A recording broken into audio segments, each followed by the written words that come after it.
इस वीडियो में हम लोग देखेंगे क्लास 9th साइंस की बुक का chapter 1 matter in our surrounding का पार्ट 3 से पहले हम लोग आगे का चैप्टर देख चुके हैं।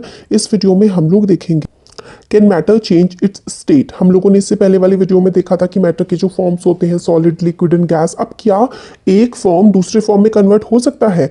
मतलब क्या सॉलिड जो है जैसे कि आइस होता है, वाटर की सॉलिड फॉर्म आइस होती है, लिक्विड फॉर्म वाटर होती है और गैशियस फॉर्म वाटर वेपर होती है। तो इससे तो हम लोगों को समझ में आ जाता है ना कि जो मैटर है वो अपनी फॉर्म को चेंज कर सकता है। तो क्या होता होगा उसके अंदर जब ये स्टेट चेंज हो रही होती होंगी, क्या होता होगा पार्टिकल्स ऑफ मैटर का जब ये स्टेट चेंज हो रही होती होंगी, और किस तरीके से ये स्टेट चेंज होती है, ये हम लोग अच्छे से पूरे चैप्टर में अब देखेंगे आगे। तो effect of change of temperature, मतलब जब टेम्परेचर चेंज होता है तो किस तरीके से इफेक्ट होता है मैटर पर। तो हम लोगों का बहुत सिंपल सा एग्जांपल है कि हम लोगों ने आइस ली है, आइस को हम लोगों ने एक बीकर में ले लिया, उसके नीचे से हमने आग जला दी। तो हम लोग क्या देखेंगे, थर्मोमीटर में टेम्परेचर मेजर करेंगे तो टेम्परेचर बढ़ता जाएगा गर्मी की वजह से। तो पहले आइस थी, आइस से वो वाटर में कन्वर्ट हो गई और वाटर से वो वाटर वेपर में कन्वर्ट हो जाएगी, है ना? ऐसा ही तो होता है। तो पहले में कन्वर्जन ऑफ आइस वाटर, ठीक है, आइस से पहले आप टेम्परेचर बढ़ाते रहेंगे, आग जलाएंगे तो बर्फ से पहले पानी बनेगा, फिर और टेम्परेचर बढ़ाते रहेंगे तो पानी से क्या बन जाएगा, पानी से वाटर वेपर, है ना, भाप बन जाएगी। ठीक है, तो ये हमारी इसमें था। अब तो हमें आगे इसमें बताते हैं कि जैसे जैसे हम लोग टेम्परेचर बढ़ाते जाते हैं ना सॉलिड्स का, सॉलिड है या लिक्विड है, गैस है, जो भी है, अगर हम लोग उसका टेम्परेचर बढ़ाते जाते हैं तो काइनेटिक एनर्जी जो होती है ना पार्टिकल्स की, वो इंक्रीज होती है। तो इंपॉर्टेंट चीज़ क्या याद रखनी है, टेम्परेचर जब हमारा बढ़ता है तो काइनेटिक एनर्जी होती है एनर्जी जिसकी वजह से हम लोग मूव करते हैं, मूवमेंट की वजह से जो एनर्जी होती है वो काइनेटिक एनर्जी होती है। ठीक है, तो जैसे जैसे टेम्परेचर बढ़ता है तो काइनेटिक एनर्जी जो होती है ना पार्टिकल्स के बीच में वो भी बढ़ने लगती है और इंक्रीज होती है काइनेटिक एनर्जी, तो पार्टिकल्स जो है वो हिलना शुरू कर देते हैं ग्रेटर स्पीड से। मतलब टेम्परेचर बढ़ा, काइनेटिक एनर्जी बढ़ी, काइनेटिक एनर्जी बढ़ी तो जो पार्टिकल्स होते हैं ना वो काफी तेज वाइब्रेट करना स्टार्ट कर देते हैं। और energy supplied by heat overcomes the force of attraction between the particles. फिर अगर उसको और ज्यादा हीट प्रोवाइड करते रहेंगे, टेम्परेचर बढ़ाते रहेंगे, तो जो पार्टिकल्स पास पास थे वो एक दूसरे से मतलब दूर जाने लगे, क्योंकि उनका फोर्स ऑफ अट्रैक्शन ब्रेक होने लगेगा। किसकी वजह से? टेम्परेचर की वजह से, है ना। फिर उसके बाद क्या होगा, particle leave their fix position and start moving freely. Particles जो है वो जब उनको हीट प्रोवाइड होगी, काइनेटिक एनर्जी बढ़ेगी, एक दूसरे से दूर जाएंगे तो अपनी जगह छोड़ करके फ्रीली इधर उधर मूव करना शुरू कर देते हैं। और एक ऐसी स्टेज आ जाएगी जब सॉलिड जो है वो पिघल करके मेल्ट होकर के लिक्विड बन जाएगा। और the minimum temperature at which solid melts to become liquid at atmospheric pressure is called melting point. तो मेल्टिंग पॉइंट क्या होता है, तो ऐसा लीस्ट टेम्परेचर, ठीक है, टेम्परेचर जब सॉलिड लिक्विड में कन्वर्ट होने लगे एटमॉस्फेरिक प्रेशर पे, मतलब एटमॉस्फेयर का प्रेशर वही रहे, बस हम लोग टेम्परेचर बढ़ाने लगेंगे तो सॉलिड जो है लिक्विड में मेल्ट हो जाएगा। तो जिस पॉइंट पर वो सॉलिड से लिक्विड बनेगा उस पॉइंट को हम लोग मेल्टिंग पॉइंट कहते हैं। तो melting point of a solid is a indication of the strength of force of attraction between its particles. तो जितना ज्यादा मेल्टिंग पॉइंट होगा उतना ही ज्यादा फोर्स ऑफ अट्रैक्शन ज्यादा होगा, है ना। कम मेल्टिंग पॉइंट होगा तो फोर्स ऑफ अट्रैक्शन कम होगा, ये बताता है। मेल्टिंग पॉइंट आइस का होता है 273 डिग्री केल्विन, ठीक है, या फिर हम लोग 0 डिग्री सेल्सियस बोल सकते हैं, क्योंकि 0 डिग्री सेल्सियस किसके इक्वल होता है, 273.15 केल्विन। मगर हम 0.15 को कैलकुलेशन करने के लिए ना उसको हटा देते हैं, तो 0 degree is equals to 273 kelvin. ठीक है, केल्विन जो है वो एसआई यूनिट होती है टेम्परेचर की, स्टैंडर्ड जो यूनिट होती है ना टेम्परेचर की वो केल्विन होती है। ठीक है, तो हम लोगों ने ये देख लिया। फिर मतलब ये है कि अगर हम लोग हीट प्रोवाइड करेंगे तो पार्टिकल्स में काइनेटिक एनर्जी बढ़ेगी, टेम्परेचर बढ़ेगा, काइनेटिक एनर्जी बढ़ेगी, पार्टिकल्स ज़्यादा वाइब्रेट होने लगेंगे, ज़्यादा स्पीड पे पार्टिकल्स वाइब्रेट करेंगे और एनर्जी हम लोग उसको अगर सप्लाई करेंगे by heat overcomes the force of attraction. मतलब पार्टिकल्स के बीच में जो फोर्स ऑफ अट्रैक्शन होती है ना, जितनी हम लोग हीट प्रोवाइड करते हैं वो फोर्स ऑफ अट्रैक्शन टूटती जाती है, कम होती जाती है और पार्टिकल्स फ्रीली मूव करने लगते हैं। ठीक है, फिर आगे बताते हैं कि process of melting that is change of solid state into liquid is known as fusion. तो मेल्टिंग का जो प्रोसेस होता है ना, process of melting that is change of solid state into liquid state is called fusion. जब solid liquid में change होता है ना, सॉलिड से वो लिक्विड में चेंज हो रहा होता है, ठीक है, तो उस लोग को हम उस प्रोसेस को हम लोग क्या कहते हैं, फ्यूजन कहते हैं। व्हेन सॉलिड, ठीक है, चेंजेस टू किसमें, लिक्विड में, when solid changes to liquid, this is known as क्या, this is known as fusion, ठीक है।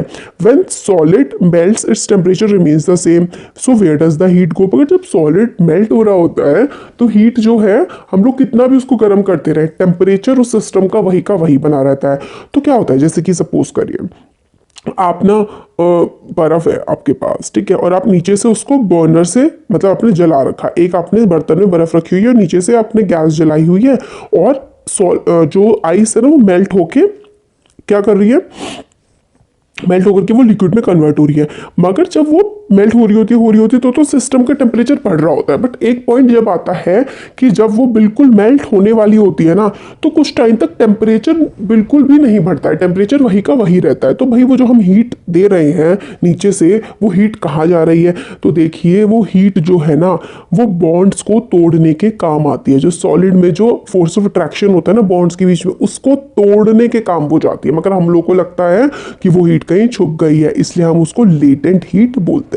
अब देखिए, अब इसमें समझते हैं पढ़ के। तो आपने ऑब्जर्व किया होगा एक्सपेरिमेंट जब आप मेल्टिंग कर रहे होते हैं कि टेम्परेचर जो होता है सिस्टम का वो चेंज नहीं होता है जब मेल्टिंग पॉइंट उसका पहुंच जाता है, जब तक आइस पूरी ना मेल्ट हो जाए। ऐसा इसलिए होता है, मतलब जबकि हम लोग बीकर में आग जलाए जा रहे हैं, मगर मेल्टिंग पॉइंट अगर एक बार रीच हो गया है उसके बाद टेम्परेचर में कोई बदलाव आता ही नहीं है, चाहे हम लोग हीट सप्लाई करते रहे। और ये हीट जो है वो कहाँ जाती है, used up in changing the overcoming the force of attraction between particles. तो ये जो हीट है, सिस्टम का टेम्परेचर नहीं बढ़ता है बिल्कुल भी, चाहे हम हीट सप्लाई करते रहे, तो वो हीट जाती है फोर्स ऑफ अट्रैक्शन जो होता है ना पार्टिकल के बीच में, उसको ब्रेक करने में। ये बहुत इंपॉर्टेंट चीज है कि लेटेंट हीट कहाँ जाती है, तो पार्टिकल्स के बीच के फोर्स ऑफ अट्रैक्शन को ब्रेक करने के लिए वो हीट, एक्स्ट्रा हीट जो हमें कहीं दिख नहीं रही होती है, टेम्परेचर नहीं बढ़ रहा होता सिस्टम का, वो हीट जो है ना फोर्स ऑफ अट्रैक्शन को ब्रेक कर रही होती है पार्टिकल्स के।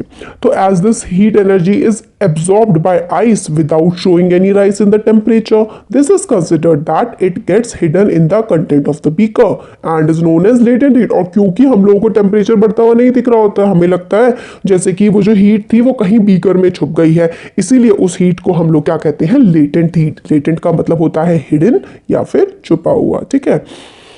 Amount of heat energy that is required to change. अब इसकी डेफिनेशन क्या होती है लेटेंट हीट की, latent heat of fusion. Fusion का मतलब क्या होता है, फ्यूजन का मतलब होता है, आप बताइए कमेंट सेक्शन में अगर आपको आ गया है तो, अब भी पॉज करके वीडियो, ठीक है। तो amount of heat energy that is required to change 1 kg of solid into liquid. Fusion का मतलब होता है सॉलिड से लिक्विड में चेंज होना, ठीक हो क्या, सॉलिड से लिक्विड में जो चेंज होता है उसको हम लोग फ्यूजन कहते हैं। तो अमाउंट ऑफ हीट एनर्जी, जितनी हीट एनर्जी की जरूरत होती है 1 किलो सॉलिड को हम लोगों को लिक्विड में चेंज करने में, eight atmospheric pressure, at its melting point, अपने मेल्टिंग पॉइंट पर एटमॉस्फेरिक प्रेशर पर 1 kg सॉलिड को जब हमें लिक्विड में चेंज करना होता है, जितनी एनर्जी रिक्वायर्ड होती है ना, उसको ही हम लेटेंट हीट ऑफ फ्यूजन कहते हैं, ठीक है। तो so particles in water 0 degree Celsius या फिर 273 केल्विन उसको बोल सकते हैं, more energy, have more energy as compare to in ice at same temperature. तो ये भी बहुत इंपॉर्टेंट चीज होती है कि 0 डिग्री सेल्सियस पर, ठीक है, जो वाटर के पार्टिकल्स होते हैं हैव मोर एनर्जी। वाटर का जो पार्टिकल होता है ना 0 डिग्री सेल्सियस पे जो पानी होता है उसमें ज्यादा एनर्जी होती है as compare to ice at this temperature. तो जो मेल्टिंग पॉइंट होता है ना आइस का, उसमें लिक्विड भी एग्जिस्ट कर रहा होता है और सेम पोजीशन पे आइस भी एग्जिस्ट कर रही होती है, बट एनर्जी किसके पास ज्यादा होती है, लिक्विड के पास ज्यादा एनर्जी होती है, ठीक हो गया। तो when we supply heat to water, जब हम लोग वाटर को हीट सप्लाई करते हैं, particles start moving even faster. Particles जो है, जब हम लोग हीट सप्लाई कर रहे हैं किसी भी सिस्टम को, तो पार्टिकल और भी ज्यादा तेजी से मूव करने लगते हैं एट अ सर्टेन टेम्परेचर, एक पर्टिकुलर टेम्परेचर पे। एक पॉइंट ऐसा रीच हो जाएगा जब particles have enough energy to break free from the forces of attraction of each other. तो एक टाइम ऐसा भी आएगा जब हम लोग हीट सप्लाई करते रहेंगे, उनके पास इतनी एनर्जी हो जाएगी कि वो एक दूसरे को तोड़ करके, मतलब फोर्स ऑफ अट्रैक्शन तोड़ करके वो अलग हो जाएंगे, ठीक है, ऐसा टाइम भी हो जाएगा। और फिर लिक्विड जो है वो गैस में चेंज हो जाएगा, है ना। पहले हम लोगों ने सॉलिड से लिक्विड में चेंज करा, सॉलिड से हम लोगों ने किस में लेके गए, लिक्विड में लेके गए, फिर हम लोग एनर्जी सप्लाई करे ही जा रहे हैं, करे ही जा रहे हैं, करे ही जा रहे हैं, तो फिर उसके बाद क्या हो जाएगा, लिक्विड से वो चीज़ किस में आ जाएगी, गैस में, या फिर आप वेपर बोल सकते हैं, वेपर में कन्वर्ट हो जाएगी एट एटमॉस्फेरिक प्रेशर। तो उसको हम बोलते हैं boiling point. The temperature at which liquid start boiling at atmospheric pressure is known as its boiling point। तो टेम्परेचर पे लिक्विड बॉयल होना स्टार्ट हो जाता है, लिक्विड स्टार्ट बॉइलिंग। तो temperature at which liquid start boiling eight atmospheric pressure, मतलब atmosphere का pressure वही है, ठीक है, और लिक्विड स्टार्ट हो जा रहा है बॉइल करना, तो बस उसको हम लोग क्या बोल देते हैं, बॉइलिंग पॉइंट बोल देते हैं। Particles from the bulk of the liquid gain energy to change into vapour state. तो बहुत सारे पार्टिकल्स होते हैं, वो सब मिलकर के एनर्जी गेन करते हैं और वेपर स्टेट में कन्वर्ट हो जाता है। तो देखिए eight this temperature for water at this temperature 373 kelvin, क्योंकि 100 डिग्री सेल्सियस है ना होता है जब बॉइलिंग पॉइंट होता है, तो 0 डिग्री, एक तो आप क्या कर रहे हैं 273 होता है 0 डिग्री पे, और फिर आप प्लस 100 कर रहे हैं, तो कितना टेम्परेचर होगा, 373 केल्विन होगा, है ना। जब 100 डिग्री सेल्सियस होता है, तो आपको अगर सेल्सियस को केल्विन में चेंज करना है तो आपको क्या करना होगा, प्लस 273 आपको ऐड करना होगा बस। तो हम लोग लेटेंट हीट ऑफ वेपोराइजेशन कैसे डिफाइन करेंगे, सेम वे में डिफाइन करेंगे। In the same way we have defined latent heat of fusion. तो इसका क्या हो जाएगा, the particles in steam that is vapor at 373 Kelvin have more energy than water at the same temperature। जैसे हम लोगों ने देखा था कि आइस में और वेपर में, आइस में कम एनर्जी होती है as compare to vapour at 0 degree Celsius. तो एट 100 डिग्री सेल्सियस वेपर के कंपैरिजन में किस में ज्यादा एनर्जी होगी, सॉरी लिक्विड के कंपैरिजन में हमारी वेपर में ज्यादा एनर्जी होगी, है ना। तो at 100 degree Celsius vapour have more energy as compare to liquid, क्योंकि उसकी जो बॉन्ड को ब्रेक करने वाली एनर्जी प्रेजेंट होती है उसमें, लेटेंट हीट ऑफ फ्यूजन वाली। तो ये जो एक्स्ट्रा एनर्जी होती है इसी को ही हम लोग लेटेंट हीट ऑफ वेपराइजेशन बोलते हैं। उसमें फ्यूजन था क्योंकि सॉलिड से लिक्विड में आ रहा था, लिक्विड से वेपर में जा रहा है, तो लेटेंट हीट ऑफ वेपराइजेशन है। ये भी अच्छा है, सॉलिड से आप हीट दीजिए लिक्विड बन जाएगा, लिक्विड को आप ठंडा कर दोगे तो सॉलिड बन जाएगा, लिक्विड को हीट करोगे तो गैस बन जाएगा, गैस को ठंडा करोगे तो लिक्विड बन जाएगा। तो हम लोग इन्फर करते हैं कि स्टेट ऑफ मैटर आराम से एक से दूसरे में चेंज हो सकती है अगर हम लोग टेम्परेचर चेंज करें। हम लोगों ने ये भी सीखा कि सब्सटेंस जो होते हैं around us change state from solid to liquid and from liquid to gas on the application of heat. जब हम लोग हीट अप्लाई करते हैं तो सॉलिड से लिक्विड में और लिक्विड से सॉलिड में चेंज हो जाती है, ठीक है। But there are some that changes directly from solid state to gaseous state. But कई बार क्या होता है कि डायरेक्ट सॉलिड से गैस में चेंज हो जाता है, या फिर and vice versa without changing to the liquid state. मतलब ऐसा भी हो सकता है कि सॉलिड से डायरेक्ट क्या हो जाए, गैस में हो जाए, लिक्विड ना आए, और गैस से डायरेक्ट सॉलिड हो जाए, है ना, ऐसा भी होता है। तो इसके हम एग्जांपल देखते हैं। कैम्फर यानी कि कपूर, कपूर को जब आप हीट करेंगे ना तो कपूर क्या होता है, सॉलिड होता है ना। अगर आप उसको हीट करेंगे तो वो डायरेक्ट वेपर बन जाता है। तो ये क्या हो गया, मतलब सॉलिड से वेपर बन गया बिना लिक्विड बने, है ना। Solution of ammonium chloride, ammonium chloride का सॉल्यूशन था, पहले यहां पे देख लेते हैं, चलिए। तो इसमें यही था कि change of directly from solid to gas without changing into liquid state is called sublimation. तो इसको हम सब्लिमेशन बोलते हैं। मतलब क्या होता है कि हम लोग, सॉलिड था हमारे पास, जैसे कि कैम्फर का एग्जांपल है, सॉलिड को हमने गर्मी प्रोवाइड करी तो डायरेक्ट के डायरेक्ट वो गैस में कन्वर्ट हो गया। इस प्रोसेस को हम लोग सब्लिमेशन बोलते हैं। सब्लिमेशन कैसे आप समझ सकते हैं कि लिक्विड सब्ट्रैक्ट हो गया, है ना, क्योंकि लिक्विड बना ही नहीं, सॉलिड से डायरेक्ट गैस बन गया, लिक्विड सब्ट्रैक्ट हो गया, तो हमने उस प्रोसेस को क्या बोल दिया, हमने बोल दिया कि भाई ये तो सब्लिमेशन हो रहा है, ठीक है। और एक और बनता है, ठीक है, सब्लिमेशन हो गया। And the direct change of gas to solid without changing to liquid is called deposition.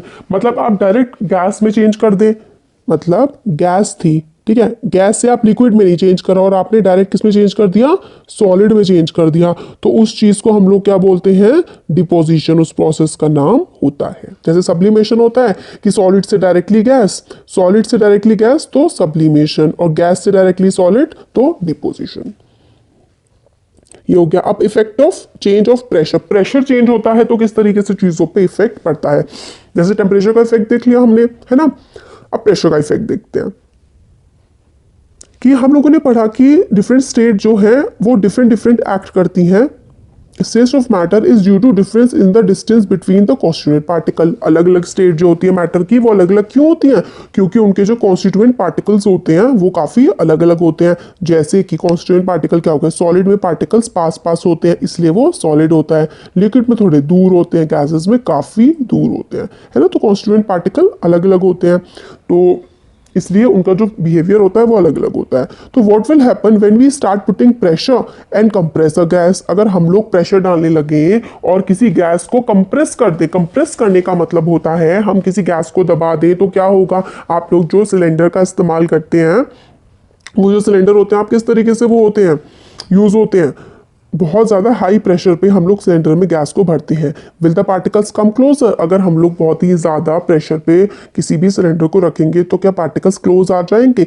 Do you think that increasing और decreasing the pressure can change state of matter, आपको क्या लगता है कि अगर हम लोग स्टेट ऑफ मैटर को, मैटर है उसमें हम प्रेशर ज़्यादा करेंगे कम करेंगे तो क्या उस पर कोई बदलाव आएगा? हाँ जी बिल्कुल आता है, काफ़ी ज़्यादा बदलाव आते हैं।